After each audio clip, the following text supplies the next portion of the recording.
Assalamualaikum warahmatullahi wabarakatuh.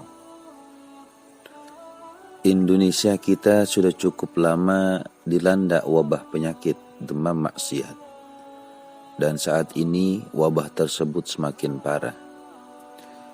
Demam maksiat jauh lebih berbahaya daripada demam berdarah. Karena demam berdarah sebagai cobaan ilahi hanya menyerang jasmani, sedang demam maksiat menyerang jasmani dan rohani. Selain itu, demam berdarah sebagai cobaan ilahi bisa menghapus dosa dan mengangkat derajat, sedang demam maksiat menambah dosa dan merusak martabat serta menebar laknat. Menanggulangi demam berdarah tidak cukup dengan hanya mengobati korban gigitan nyamuk demam berdarah atau Aedes aegypti, tapi harus diiringi dengan penghancuran sarang dan pembasmian nyamuk-nyamuk demam berdarah.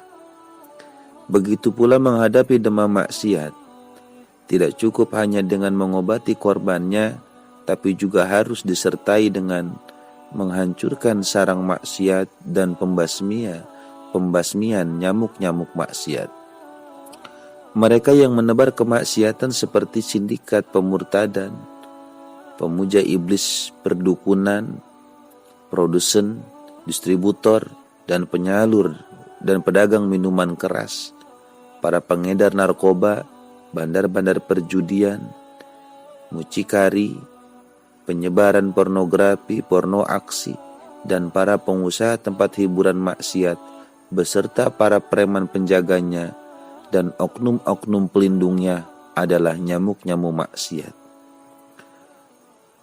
Sedang tempat usaha kemaksiatan itu adalah sarang maksiat yang harus dimusnahkan. Karena dari tempat inilah kemaksiatan disebarluaskan ke segala penjuru.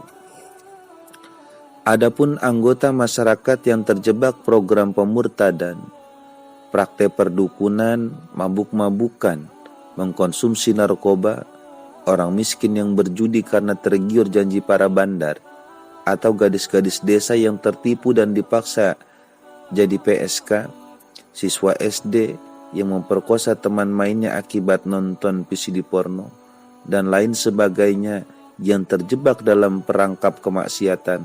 Mereka adalah korban gigitan nyamuk-nyamuk maksiat yang patut dikasihani, yang harus dibela, dilindungi, dan diselamatkan dari kehancuran.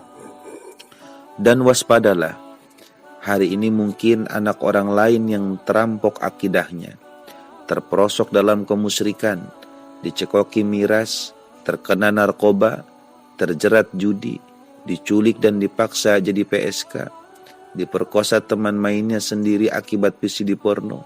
Akan tetapi esok mungkin anak-anak Anda atau cucu-cucu Anda yang tersayang mengalaminya. Karenanya sebelum itu terjadi, menjadi kewajiban kita bersama untuk mencegah segala bentuk kemaksiatan. Jangan sampai ada di antara kita yang bersikap cuek atau masa bodoh, sehingga tidak peduli dengan kemungkaran dan kezaliman yang merajalela di sekitar kita. Semoga Allah Subhanahu wa Ta'ala senantiasa melindungi dan menyelamatkan anak cucu kita dari segala fitnah yang merusak akidah dan agama. Amin.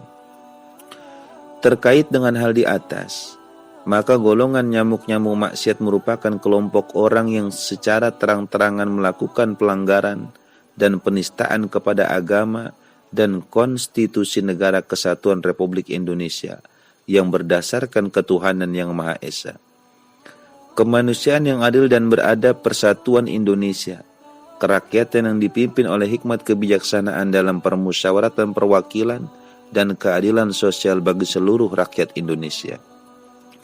Mereka dengan sikap tanpa salah dan dosa, seenaknya melanggar hukum agama serta menubruk seperangkat perundang-undangan hukum formal negara yang mengatur sejumlah tindak kemaksiatan, seperti Kitab Undang-Undang Hukum Pidana KUHP, Undang-Undang Psikotropika, Undang-Undang Narkotika, dan lain sebagainya. Dalam rangka mengobati bangsa Indonesia yang sedang sakit demam maksiat yang sudah kronis ini, maka kami mengajak seluruh umat Islam dan segenap bangsa Indonesia, satu, menyemarakan amar ma'ruf lewat majelis dzikir dan majelis ilmu di seantero negeri dalam rangka mengobati mereka yang menjadi korban maksiat. Yang kedua, menegakkan nahi munkar dengan menghancurkan sarang-sarang maksiat yang menjadi pusat penyebar luasan kemaksiatan. Dan ketiga, menyempurnakan amar ma'ruf nahi munkar melalui pembasmian nyamuk-nyamuk maksiat yang jahat dan berbahaya dengan cara mulai dari yang paling lembut hingga tegas dan keras bila terpaksa. Namun demikian kita harus mengakui, ternyata melaksanakan itu semua tidak semudah membalikan telapak tangan. Kemaksiatan yang terjadi di Indonesia saat ini sangat kompleks. Ditambah lagi bermunculan sindikat-sindikat kemaksiatan yang tersistem dengan sangat rapi dan kuat. Hak tanpa sistem akan dikalahkan batil yang tersistem. Kaidah ini sudah lama menyentakan para pejuang kebenaran. Namun selama itu pula banyak yang sepertinya tak peduli, bahkan meremehkan. Akibatnya, berapa banyak pejuang kebenaran yang gugur berjatuhan tanpa membawa perubahan yang berarti terhadap tegaknya hak di hadapan batil. Makin merajalela kemaksiatan dan marak kemungkaran di Indonesia, tak luput dari fenomena di atas. Karenanya, kesalahan serupa tak boleh terulang. Bukankah Rasulullah SAW mengingatkan umatnya bahwa orang yang beriman tak terpagut atau tak tersengat dari satu lubang sarang binatang 2 kali, sebagaimana diriwayatkan oleh Asy-Syaikhan rahimahullah. Parahnya di Indonesia sudah sejak lama kebatilan terlembagakan. Jaringannya luas menembus semua lini dan sektor. Embrio kebatilan dan bentuk sindikat mafia sudah mulai muncul sejak Orde Lama. Sedang Orde Baru menjadi orde pertumbuhan mafia secara besar-besaran. Adapun di era reformasi, gerakan mafia telah menjadi dewasa, hiruk-pikuk reformasi dan euforia demokrasi menjadi peluang emas bagi sindikat kebatilan. Saat supremasi hukum ambruk, justru mafiaisme semakin kokoh dan perkasa. Cara kerja mafia di tanah air tidak kalah canggih dan liciknya dengan mafia Sicilia di Italia yang telah terkesohor, bahkan mungkin lebih bejat. Berdalih organisasi kepemudaan, mereka merekrut para preman di setiap daerah. Berdalih bela negara, para preman tersebut dikirim ke pusat-pusat pelatihan militer secara resmi. Berdalih menjaga keamanan, mereka memeras pengusaha besar maupun kecil di seluruh wilayah. Berdalih membuka lapangan kerja. Mereka membuka sejumlah bisnis haram yang beromset miliaran rupiah per hari. Berdalih agama, mereka kampanye anti kekerasan untuk ketenangan bisnis maksiat mereka. Dan berdalih mewakili daerah atau golongan, mereka pun menempatkan wakilnya di lembaga-lembaga tinggi negara. Bahkan kini, dengan dalih reformasi mereka berhasil mendirikan partai politik dan ikut bertarung dalam pemilu 2004. Jaringan mafia telah menggurita di berbagai instansi swasta maupun pemerintah. Sepanjang waktu mereka punya orang kepercayaan di pemerintahan pusat dan daerah, termasuk di jajaran penegak hukum seperti kepolisian, kejaksaan, dan kehakiman. Hal ini terjadi karena para mafia telah sukses menjadi bapak asuh bagi banyak oknum pejabat birokrat dan penegak hukum. Jauh sebelum para anak asuh mafia menempati posisi penting di pemerintahan, mereka saat sekolah telah mendapat beasiswa dari para mafia. Kehidupan mereka dibiayai sekaligus dibina, bahkan selanjutnya untuk kenaikan pangkat dan jabatan, serta untuk menempatkan wilayah kerja para anak asuh tadi. Para mafia pun memainkan peranan penting. Melalui kekuatan uang dan kekuasaan, mereka bisa mengatur dengan mudah, sehingga utang budi yang ditanam para bapak asuh harus dibayar dengan totalitas kepatuhan para anak asuh terhadap aturan dan keinginan bapak asuhnya. Jalinan persahabatan dengan berbagai partai politik demikian kental atas dasar saling memberi dan menguntungkan. Parpol tersebut mendapat sokongan dana besar-besaran dari bisnis setan. Dengan kompensasi para mafia mendapat keuntungan dari sistem. Manakala para politisi duduk di dewan maupun sebagai birokrat, maka hubungan kerja dengan mafia sang pendana semakin dijalin erat. Ketamakan dan kerakusan pejabat lebih menyuburkan pertumbuhan jaringan mafia di mana-mana. Untuk memuaskan nafsu serakahnya, banyak oknum pejabat sengaja menutup mata dari segala pelanggaran yang dilakukan oleh para mafia. Bahkan tidak malu-malu melindunginya, dan sering terjadi tanpa punya rasa malu mereka membuat sejumlah aturan yang dirancang sedemikian rupa bagi kemudahan aktivitas mafioso. Orang bijak pernah mengatakan, dunia ini sebenarnya cukup memenuhi kebutuhan seluruh manusia, tetapi tidak akan cukup untuk memuaskan kerakusan seseorang manusia. Rusaknya lagi, mereka membeli yang bisa dibeli dan membunuh yang menjadi musuh. Kesewenang-wenangan menjadi ciri khas, kebal hukum menjadi hak istimewa. Liciknya, mereka berhasil merekayasa sejumlah orang-orang untuk ditokohkan dan diulamakan. Selanjutnya, atas nama agama, para tokoh atau ulama boneka tadi melakukan pembenaran kemaksiatannya. Bahkan, mereka juga berhasil merekayasa sejumlah LSM atau ormas dengan label Islam dalam rangka mengamankan omset haramnya. Tragisnya, sejumlah ulama dan ormas Islam sungguhan terjebak dalam grand design mafioso dengan skenario mengalihkan perhatian perjuangan amar ma'ruf nahi munkar kepada penyemarakan amar ma'ruf saja, sambil sekaligus memalingkan mereka dari kewajiban nahi munkar. Dalam skenario ini, jaringan mafia memanfaatkan orang-orang mereka yang dianggap baik di tengah masyarakat yang memang terselubung kebejatannya. Mereka bisa berasal dari kalangan penguasa, konglomerat, teknokrat, birokrat, aparat, anggota dewan, ulama gadungan, dan lain sebagainya. Orang-orang mereka inilah yang melakukan pendekatan-pendekatan kepada para ulama dan para aktivis dakwah serta LSM atau ormas Islam. Bahkan jika perlu menjalin hubungan yang sangat akrab dengannya, entah menjadi muridnya atau sahabatnya atau pula anggota organisasinya. Mereka pun menanam berbagai budi baik, bahkan tak jarang menjadi donatur tetap perjuangan dakwah. Mereka siap membangun majelis taklim sang aktivis dakwah, rumahnya, pondok pesantrennya, organisasinya, atau mendanai aktivitas sosialnya seperti santunan anak yatim, fakir miskin, janda lemah, dan lain sebagainya. Atau pula membiayai perjalanan atau safari dakwahnya keliling negeri bahkan dunia. Dengan semua itu, jika mereka masih tidak mampu merangkul para ulama atau aktivis dakwah atau ormas Islam untuk dijadikan stempel kemunkaran sebagai balas budi dari segala kebaikan yang sudah mereka berikan, maka setidaknya mereka bisa menyibukkan para ulama atau aktivis dakwah atau ormas Islam dengan berbagai kegiatan amar ma'ruf secara habis-habisan sehingga mereka tidak punya waktu untuk nahi munkar. Upaya tersebut ternyata tidak sia-sia.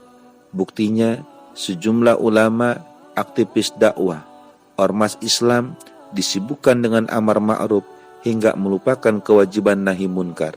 Bahkan ada yang saking terlenanya menolak penerapan syariat Islam di Indonesia, sekalipun hanya bagi umat Islam dan walaupun secara bertahap. Di antara mereka ada yang terjebak dalam program kampanye anti kekerasan yang justru dipelopori oleh para mafioso kemunkaran dalam rangka mengamankan bisnis haramnya. Dengan dalih kelembutan Islam, mereka kampanye anti kekerasan secara membabi buta. Generalisir program dengan pembusukan makna pun terjadi. Segala bentuk amar ma'ruf nahi munkar yang tidak lembut adalah tindak kekerasan yang harus dikecam dan dikutuk, bahkan dilawan. Para mafia pun bertepuk tangan karena berhasil menjebak para ulama, aktivis dakwah, ormas Islam tanpa mereka sadari. Padahal kekerasan merupakan cerminan dari dua sikap. Yang pertama, cerminan ketegasan sikap dan ketegaran prinsip. Dan kedua, cerminan kekerasan sikap dan kebengisan hati. Kekerasan sebagai cerminan tegas sikap dan tegar Prinsip adalah kekerasan yang terpuji dan tidak bertentangan dengan syariat. Karenanya dalam surat At-Taubah ayat 73 dan surat At-Tahrim ayat 9, Allah Subhanahu wa taala memerintahkan Rasulullah SAW untuk bersikap keras terhadap orang-orang kafir dan munafik. Adapun kekerasan sebagai cermin kasar sikap dan bengis hati adalah kekerasan yang tercela dan dilarang keras oleh syariat. Karenanya dalam surat An-Nahl ayat 125 dan surat Ali Imran ayat 159, Allah Subhanahu wa taala memerintahkan Rasulullah SAW untuk berdakwah dengan hikmah, arif bijak, lemah lembut, dan tidak boleh kasar ataupun bengis. Kekerasan yang tercela inilah yang biasa disebut sebagai kekerasan. Sedang kekerasan yang terpuji biasa disebut dengan sikap tegas dan keras. Sungguh sangat menyedihkan dan memprihatinkan. Gerakan mafia Indonesia telah mengais berbagai keuntungan syaitonia. Musibah besar pun terjadi. Uang dituhankan, agama diperjualbelikan, fakta diputarbalikkan, yang batil dianggap kebaikan, yang hak disebut kekerasan. Tercela ulama dibilang penjahat, bajingan diulamakan. Pahlawan jadi pecundang, begundal jadi pahlawan. Gerakan anti maksiat dicap anarkis, aktivis kemaksiatan dikatakan kebutuhan, sendi-sendi moral bangsa runtuh, harga diri hilang, budaya santun lenyap, kekejian dan kebengisan selalu menyertai kemunkaran. Akhirnya, semua itu mengantarkan bangsa ini kepada krisis multidimensi yang telah mengundang kemurkaan Allah Subhanahu wa taala, sehingga terjadi berbagai bencana yang menghancurkan kehidupan bangsa dan negara. Mafia membangun maksiat menjadi kekuatan jahat yang bengis dan keras, tidak berperi kemanusiaan, di mana-mana terjadi keresahan dan ketakutan. Inna lillahi wa inna ilaihi raji'un. Akankah keadaan ini kita biarkan? Saat kemaksiatan masih bersifat individual, dilakukan oleh orang per orang, tak ada yang memungkiri bahwa kelembutan harus dikedepankan. Namun saat maksiat sudah bersifat struktural, ia terlembagakan dan tersistem, bahkan menjadi raja menakutkan yang menentukan kebijakan di tengah masyarakat, berubah wujud menjadi satu sindikat mafia yang jahat dan biadab, menancapkan kuku kedurjanaan di seantero negeri. Masihkah kelembutan menjadi jawaban? Lalu, kenapa Allah Subhanahu wa taala merestui Nabi besar Muhammad sallallahu alaihi wasallam untuk mengangkat pedang memerangi musuh-musuh Islam? Dan tercatat dalam sejarah Islam, tidak kurang dari 29 peperangan yang terjadi di zaman Nabi besar Muhammad sallallahu alaihi wasallam antara kaum muslimin melawan kaum kafirin.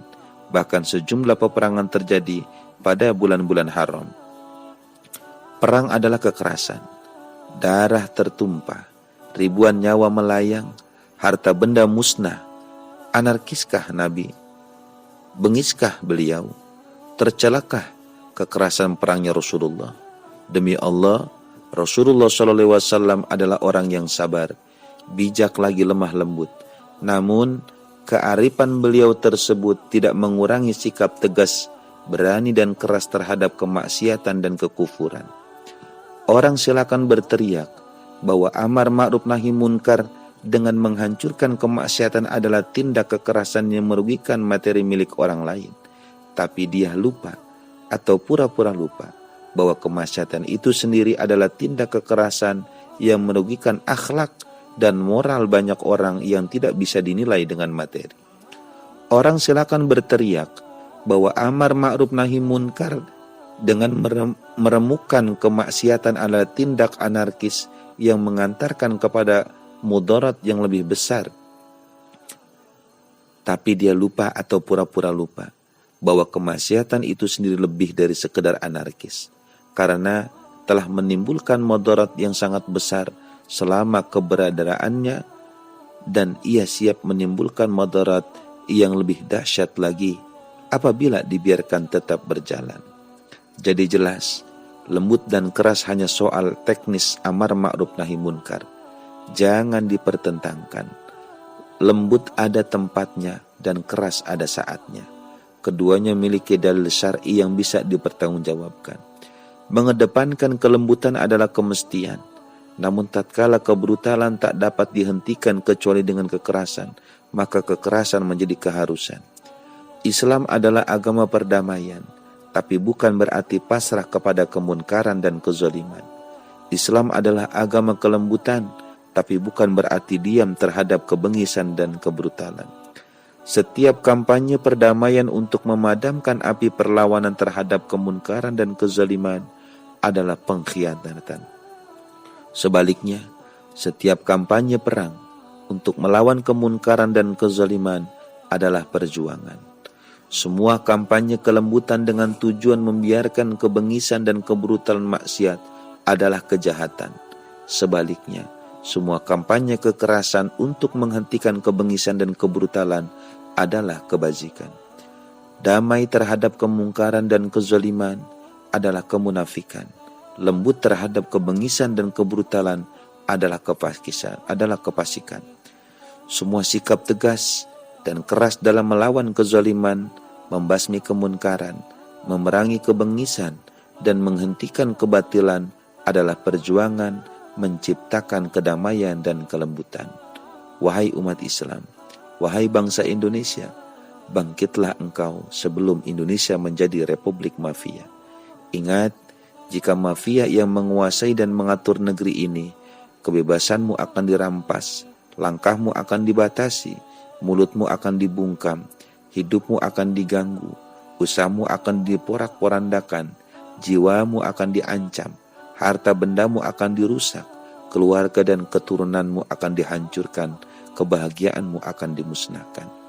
Apalagi saat ini kami menduga kuat bahwa kemaksiatan dan kemungkaran yang marak dan merajalela di seantero negeri bukan sekedar menjadi bisnis haram bagi para mafioso, melainkan telah menjadi senjata penghancur bangsa yang digunakan oleh kekuatan asing untuk memporak-porandakan Indonesia.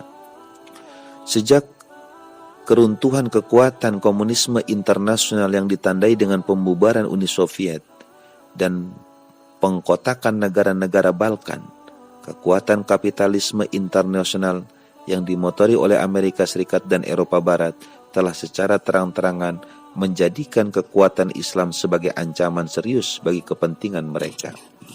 Mereka memutuskan bahwa Islam adalah musuh, sehingga mereka dengan segala kemampuan dan cara melakukan berbagai upaya jahat untuk menghancurkan kekuatan Islam di seluruh belahan dunia.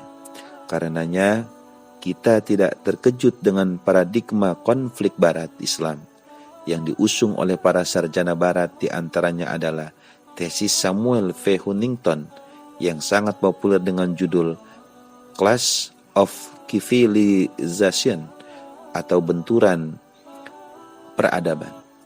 Terlepas dari pro kontra, tesis tersebut bukan sekedar wacana dari sejumlah analisa dan prediksi, tapi lebih menjadi pemaparan rencana busuk Barat terhadap Islam. Di tengah kekuatan dunia Islam, negara Indonesia mempunyai kedudukan istimewa karena sejumlah kelebihan yang dimilikinya. Dengan keistimewaan tersebut, Indonesia berpotensi besar untuk menjadi lokomotif gerakan Islam dunia, bahkan menjadi pemimpin dunia Islam di masa mendatang. Hal ini membuat Barat gerah, sehingga mereka secara proaktif menggerogoti potensi Indonesia tersebut.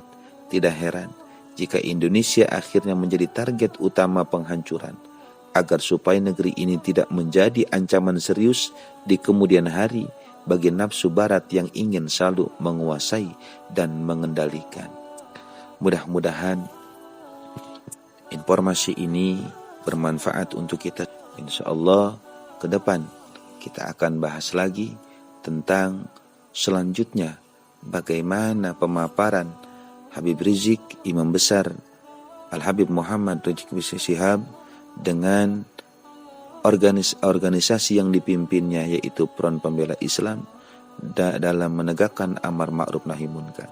Mudah-mudahan dengan penjelasan ini kita semua tidak salah paham lagi dan kita bisa memahami eksistensi dari apa itu amar ma'ruf nahi munkar dan tujuan Dan insya Allah kedepannya akan saya bahas dan semua akan saya bedah tentang dalil-dalil syar'i tentang pergerakan